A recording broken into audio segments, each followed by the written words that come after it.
Hello guys. कैसे हैं आप सब? आई होप आप अपनी अपनी जगह पे ठीक होंगे। आज के वीडियो में हम देखने वाले हैं स्विच केस स्टेटमेंट्स। तो अभी हम करेंगे स्विच केस। स्विच केस में क्या होता है, देखो। स्विच केस का अगर हम एग्जांपल लें तो हमारे पास एक स्विच होता है। ठीक है, सिंपल स्विच केस हम लेंगे। स्विच होता है, स्विच में हमारे पास एक ऑन वैल्यू होती है। ठीक है, तो हम यहाँ लिख लेते हैं 1, और एक होती है हमारे पास ऑफ वैल्यू। ऑफ वैल्यू मतलब हमारे पास एक 1 होता है। तो स्विच में क्या होता है, यहाँ पे अगर मैं स्विच में यहाँ पे क्लिक करूंगी तो क्या होगा हमारे पास।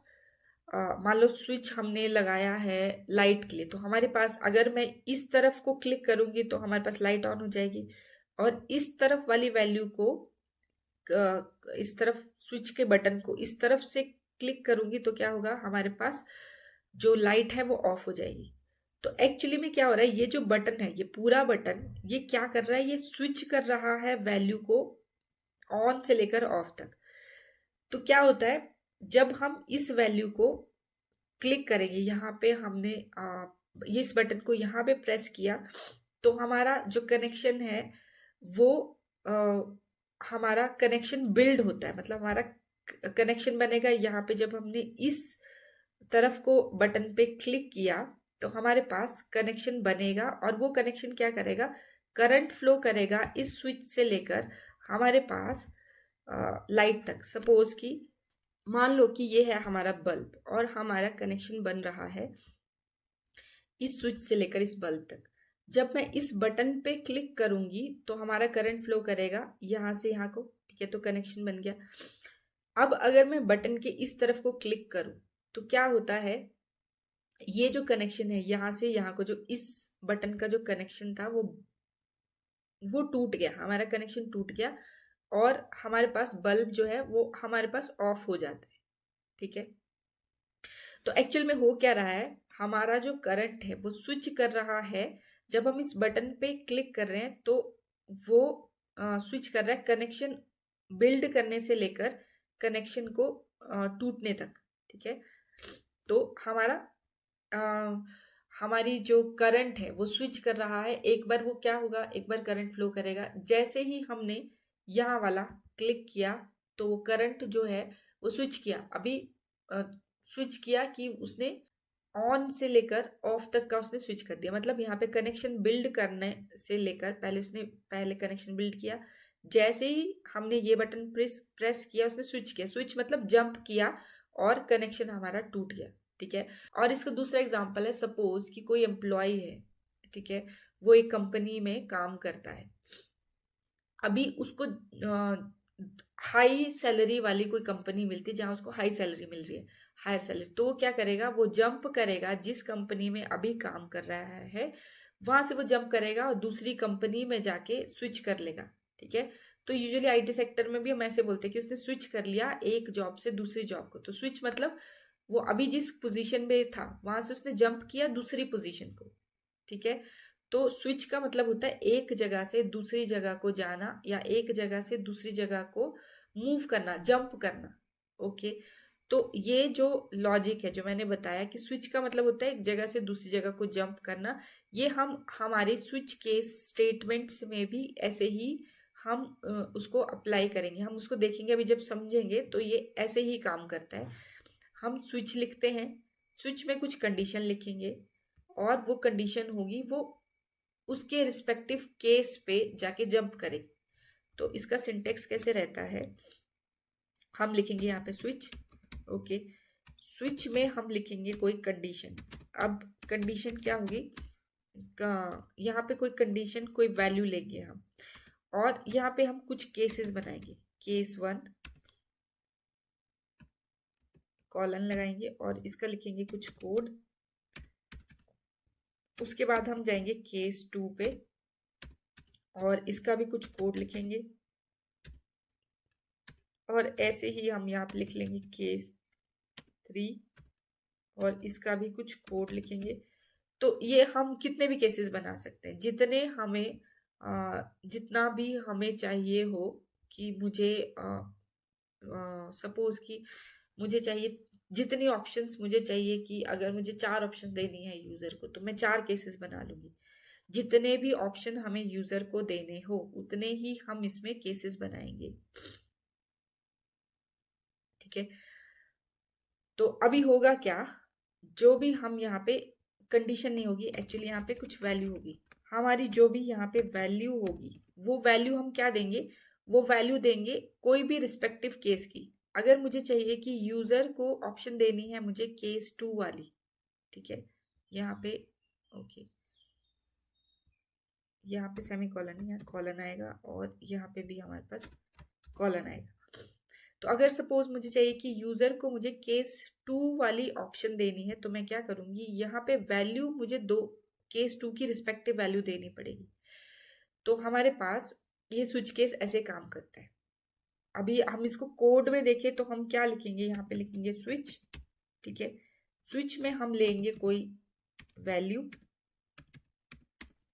ओके, और यहां से स्टार्ट हो जाएगा हमारे पास स्विच का ब्लॉक। स्विच के ब्लॉक में हम लिखेंगे वेरियस केसेस, जैसे हम लिखेंगे केस 1, यहाँ कॉलन लिया, उसके बाद यहाँ पे आएगा उसका कोड, ठीक है, और उसके बाद हमने यहाँ पे लिख लेंगे केस 2, कॉलन लगाया और यहाँ पे आएगा उसका कुछ कोड, और दोबारा से हम यहाँ पे ले लेंगे केस 3, ठीक है, दोबारा इसका कोड कुछ लिखेंगे। ऐसे हम अभी हमने 3 केसेस लिए, सपोज मुझे 5 ऑप्शन देनी है तो मैं 5 केस ले लूंगी, 6 ऑप्शन देनी है 6 केस ले लूंगी, 2 ही ऑप्शन देनी है तो 2 ही केस रखूंगी, ठीक है। अब ये जो वैल्यू है ये हम यहाँ पे एक वेरिएबल ले लेते हैं, int a is equal to, हम ले लेते हैं यहाँ पे वैल्यू, सपोज कोई भी, अभी के लिए हम यहाँ पे 1 ही रखते हैं, ठीक है। अब ए नहीं सॉरी, ये हमने, ये जो वेरिएबल है हमारा वैल्यू वेरिएबल, ठीक है, ये वैल्यू वेरिएबल जो हमारे जो भी डेटा उठाएगा वो इस वाले वेरिएबल से डेटा को उठाएगा, ठीक है। अब हमने स्विच के लिए वैल्यू का वेरिएबल तो ले लिया, लेकिन केस में कुछ कोड भी लिखने पड़ेंगे, तो कोड लिख लेते हैं, सपोज यहाँ लिखते हैं हम system dot out dot println एलन, और यहाँ पे लिख लेते हैं दिस इज ऑप्शन 1, ओके। और ऐसे ही ये सिंपल कोड है, 1 लाइन का कोड है, यहाँ पे हम कुछ भी लिख सकते हैं, हम सिंपल अलग अलग, यहाँ हम कुछ कैलकुलेटर का प्रोग्राम भी बना सकते हैं जिसमें हम क्या लिखेंगे, केस 1 में एडिशन का प्रोग्राम लिख लेंगे, केस 2 में सब्ट्रैक्शन का, केस 3 में मल्टीप्लिकेशन का, कुछ भी लिख सकते हैं। तो अभी के लिए हम सिंपल प्रिंट स्टेटमेंट के थ्रू ही इसको समझेंगे, तो ये 2 ले लेंगे ऑप्शन, यहाँ पे ले लेंगे ऑप्शन 3, ठीक है। अब जैसे मैंने बताया था कि स्विच एक्चुअल लाइफ में कैसे काम करते हैं, स्विच का मतलब होता है एक जगह से दूसरी जगह जंप करना। तो हम क्या करेंगे, स्विच में जो भी वैल्यू देंगे, वैल्यू की जो भी डेटा होगा, ठीक है, अभी अगर हम देखें तो वैल्यू का जो डेटा है वो है 1, तो यहाँ पे स्विच में वैल्यू आ जाएगी हमारे पास 1, 1 जैसे ही आएगी स्विच में हम जो भी वैल्यू देंगे ये उसी केस पे जाके जंप करेगा। अब अगर वैल्यू 1 है तो हमारे पास हमारा जो एग्जीक्यूशन है वो जंप करेगा डायरेक्ट केस 1 पे और आउटपुट आ जाएगी हमारे पास ऑप्शन 1, ठीक है। अब अगर मैं यहाँ पे 3 डालूं तो क्या होगा, हमारे पास वैल्यू जो है वो 3 है, तो इसका मतलब यहाँ पे हमारे पास ये डेटा लेगा 3, तो स्विच में आ जाएगा 3 का मतलब डायरेक्ट वो जंप करेगा हमारे पास एग्जीक्यूशन के टाइम पे केस 1 केस 2 पे नहीं, वो डायरेक्ट जंप करेगा केस 3 पे और आउटपुट आएगी हमारे पास दिस इज ऑप्शन 3। अब अगर हम इसको रन करके देखें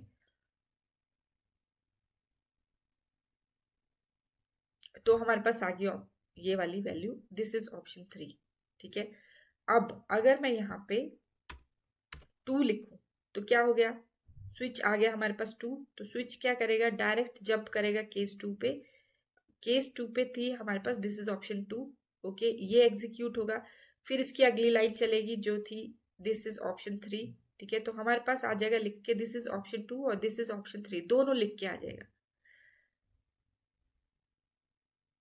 तो हम एक्चुअली में स्विच केस का यूज जो करते हैं वो हम इसलिए यूज करते हैं कि हमारे पास एट ए टाइम एक ही ऑप्शन आए। मतलब अगर हमने वैल्यू डाली है 2 तो वो केस 2 पे तो जंप करेगा। ये तो हमने देख लिया कि जो भी वैल्यू हम स्विच के यहाँ ब्रैकेट्स में डालते हैं वो उसी केस पे जंप करता है। ठीक है, अगर हमने यहाँ पे 2 डाली तो यहाँ पे जंप करेगा, लेकिन हमें चाहिए थी सिर्फ केस 2 वाली ही ऑप्शन, और इसने केस 3 भी दिखा दिया।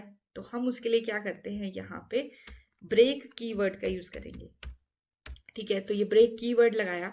अब क्या होगा, अभी अगेन हमारे पास वैल्यू 2 ही है। ठीक है, तो ये स्विच क्या कराएगा, केस 2 पे जंप कराएगा, और हमारे पास दिस इज ऑप्शन 2 तो आएगा ही।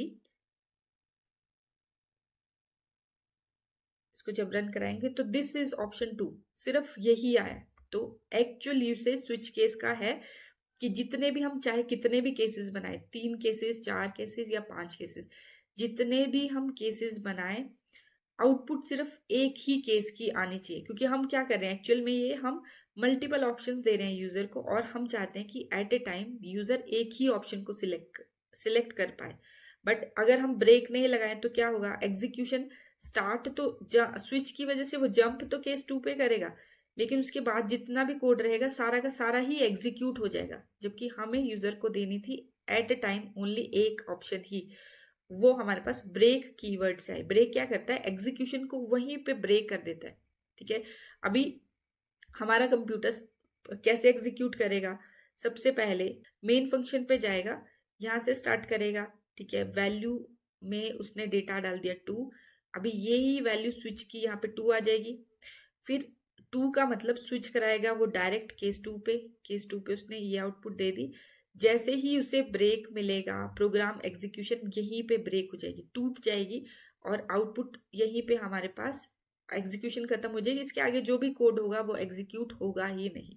ये है ब्रेक कीवर्ड। ये हो गया एक। अभी अभी क्या होगा, अगर हम यहाँ पे वैल्यू को 1 डाल दें, यहाँ 1 डाले तो अगेन क्या होगा, केस 1 एग्जीक्यूट होगा, केस 2 भी एग्जीक्यूट होगा, फिर ब्रेक होगा। तो हम क्या करते हैं, जब हम स्विच केस लिखते हैं तो यूजुअली हम हर जगह पे ब्रेक लगा देते हैं। ठीक है, यहाँ पे भी हम ब्रेक लगा देंगे, तो हर जगह ब्रेक लगा देंगे तो हमारा कोड एकदम नीट हो जाएगा। मतलब हमने जहां भी जो भी हम अब वैल्यू 1 डालें, चाहे 2 डालें, चाहे 3 डालें, ठीक है, आउटपुट हमें एक ही ऑप्शन देगा। जो कि हम एक्चुअल में स्विच केस का यूसेज है वो यही है कि केसेस हम कितने भी बनाए, आउटपुट सिर्फ एक ही ऑप्शन आनी चाहिए, एक ही केस की आउटपुट। ओके, तो हम ऐसे लिखते हैं ये स्विच केस का एक्चुअली हम इसको ऐसे लिखते हैं। ओके, तो ये हो गया स्विच केस। अब अभी स्विच केस पूरा नहीं हुआ है। ठीक है, अब सपोज, अभी देखो, अब सपोज कि यूजर ने कोई वैल्यू डाल दी, हमारे पास केस 1, केस 2, केस 3 थे। अब यूजर ने कुछ ऐसी वैल्यू डाल दी 6 या 7, 6 वैल्यू डाली, तो 6 तो कोई केस है ही नहीं, है ना। तो हमारे पास आउटपुट क्या रह जाएगा, वो वैल्यू चेक करेगा, केस उसको मैचिंग मिलेगा नहीं, और आउटपुट हमारे पास खाली रहेगी। तो हम क्या करते हैं इस केस में, जैसे इफ एल्स में हम इफ में डालते हैं कोई कंडीशन, और एल्स क्या करता है, अगर कोई कंडीशन नहीं चल रही, अगर इफ वाली कंडीशन नहीं चल रही, तो हम साथ में एक एरर मैसेज दिखाते हैं एल्स के थ्रू। सेम इसमें भी हम दिखाते हैं, हमें कुछ एरर मैसेज भी दिखाना पड़ेगा, तो उसके लिए हम डिफॉल्ट का यूज करेंगे, और डिफॉल्ट में फिर से हम कुछ कोड लिखेंगे। ठीक है, तो हम इस वक्त पे कोड ले लेते हैं, सिस्टम सिंपल सा यहाँ पे लिख लेंगे, you entered a wrong option. ठीक है, you entered a wrong option. Okay, तो ये हो गया हमारा डिफॉल्ट। अब अभी देखो वैल्यू 6 ही रखी है। अब हम जब इसे रन कराएंगे तो यूजर को दिखेगा ओके कि मेरे पास सिर्फ 3 ही ऑप्शन थी, बट मैंने नंबर 6 डाल दिया जो कि ऑप्शन में था ही नहीं। इसका मतलब कि ये रॉन्ग ऑप्शन है। ठीक है, तो ये है हमारे पास स्विच केस का पूरा प्रोग्राम। ठीक है, पूरा इसका सिंटेक्स कि हम इसे कैसे यूज करते हैं। ठीक है, स्विच केस का यूज होता है जब हमें मल्टीपल ऑप्शन देनी हो यूजर को, तो जितनी ऑप्शन देनी है उतने हम बनाएंगे केसेस। केसेस में हम कुछ कोड लिखेंगे, जो भी हमें ऑप्शन देनी है यूज़र को, उसके अकॉर्डिंग ही हम कोड लिखेंगे। लास्ट में हम लेते हैं डिफ़ॉल्ट। अगर यूज़र ने ऐसी कोई ऑप्शन डाल दी जो हमने उसे दी ही नहीं है, तो उसके लिए हमें जो भी मैसेज दिखाना हो हम दिखाते हैं डिफ़ॉल्ट के अंदर। ठीक है। अब देखो यहाँ वैल्यू हम कुछ भी डाल सकते हैं, 1 2 3 4 कुछ भी। इसके अलावा हम ये यूज़र से इनपुट लेके भी कर सकते हैं। तो वो उसके लिए हमें स्कैनर क्लास का यूज़ करना पड़ता है, जो अभी हम अभी हम सिंपल सिर्फ स्विच केस का ही समझ रहे हैं, इसलिए अभी इतना ही प्रोग्राम किया है। आई होप आपको ये वीडियो पसंद आया होगा। अगर आपको ये वीडियो पसंद आया है और आपको कुछ सीखने को मिला है नया इस वीडियो से, तो प्लीज़ इस वीडियो को लाइक ज़रूर कीजिएगा और ऐसे ही अपकमिंग वीडियोस के अपडेट्स के लिए इस चैनल को सब्सक्राइब ज़रूर कीजिएगा। Thank you.